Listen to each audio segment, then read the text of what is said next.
Assalamualaikum warahmatullahi wabarakatuh.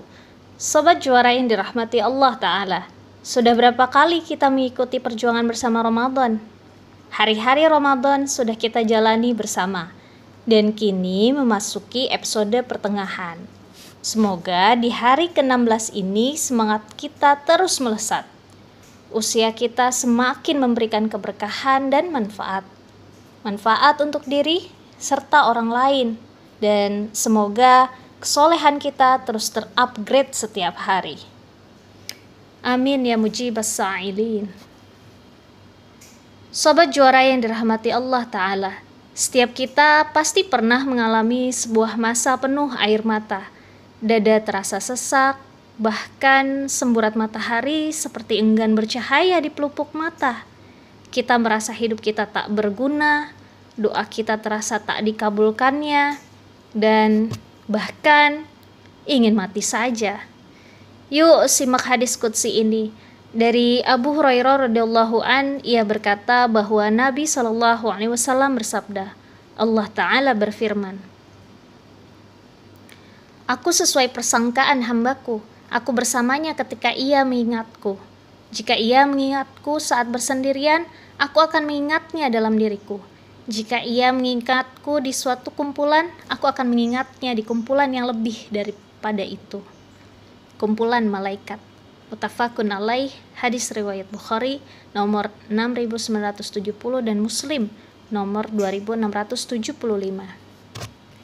Sahabat juara, tak selamanya hujan kan turun ke bumi, tak selamanya mendung kan menyelimuti diri, tak selamanya jalan kan dipenuhi onak dan duri. Semua masa pasang surut pasti akan terlewati. Semua kesedihan pastikan berganti. Tugas kita hanya yakin saja bahwa setiap yang terjadi adalah takdir yang terbaik dari ketetapan ilahi Rabbi. Nabi SAW bersabda, tidak ada kelelahan atau penyakit atau kesedihan, luka, kesusahan yang menimpa seorang muslim, bahkan jika itu adalah tusukan yang dia terima dari duri, tidak ada selain Allah akan menebus sebagian dari dosanya untuk itu. Hadis riwayat Bukhari. Teruslah tanamkan dalam diri bahwa segala ketetapan Allah adalah yang terbaik, apapun bentuknya. Ada sebuah kisah terkait ini. Dahulu kala ada seorang raja yang suka sekali berburu. Raja ini memiliki seorang penasihat yang dekat dengannya. Setiap berburu, si penasihat ini selalu menyertainya. Suatu hari ketika berburu, jari kelingking raja terluka sehingga putus karena terkena pedangnya sendiri. Si raja bertanya pada penasehatnya, apa makna dari kejadian ini? Kemudian si penasehat mengatakan bahwa walau bagaimanapun buruknya kejadian ini, raja harus tetap bersyukur. Masih beruntung, hanya jari kelingking saja yang putus. Mendengar ucapan si penasihat, raja menjadi marah. Karena raja mengartikan si penasihat seakan senang raja mendapatkan musibah. Saking murkanya, raja memenjarakan penasehatnya tersebut seumur hidup. Lalu mencari penasehat yang lain. Seiring dengan perjalanan waktu, raja dan penasihat barunya tetap menjalankan hobi berburunya.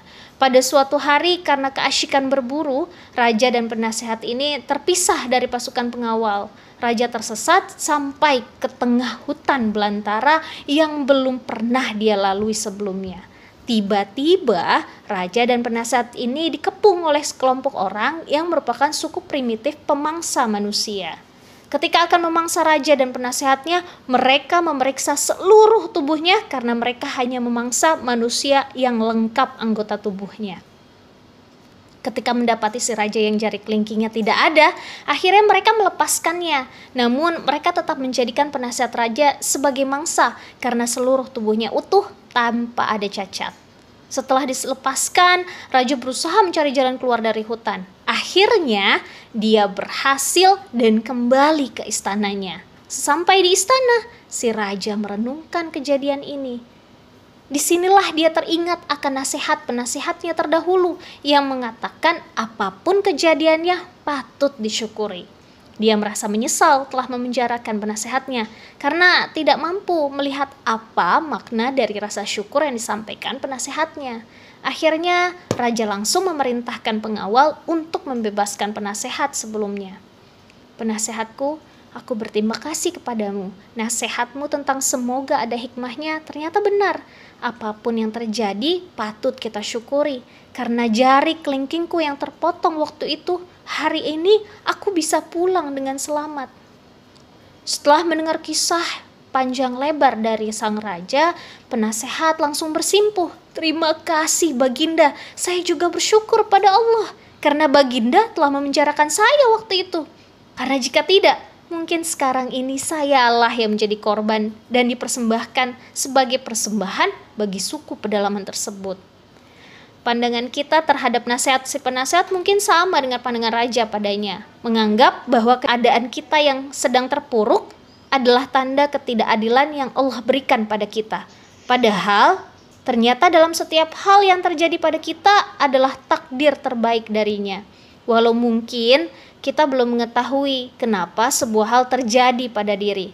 Ketika kita yakin dengan Allah, ketika kuat tautan kita dengan segala kuasa Allah, bukankah Allah yang memberi solusi atas setiap masalah yang terjadi? Bukankah Allah yang maha kuat, yang maha memberikan rezeki, yang maha memberi segalanya? Wa huwa ala kulli syai'in qadir. Ketika kita yakin dengan Allah sepenuh jiwa dan raga, sepenuh nurani, sepenuh tubuh kemanusiaan, dan berharap dengan sempurna kepada Allah, maka disitulah kuasa Allah akan diturunkan. Nabi SAW bersabda, janganlah seorang di antara kalian meninggal kecuali dia telah berbaik sangka kepada Allah. Hadis riwayat Muslim. Sobat Juara, mari kita jadikan bulan Ramadan sebagai bulan doa. Perbanyak doa dengan penuh kekhusyuan. Allah sebaik-baik tempat meminta. Ramadan sebagai bulan kesyukuran dengan sebaik-baik rasa syukur kepada Allah Ta'ala. Wallahu a'lam bishawab wa nastaghfirullahal azim. Billahi taufiq wal hidayah. Wassalamualaikum warahmatullahi wabarakatuh.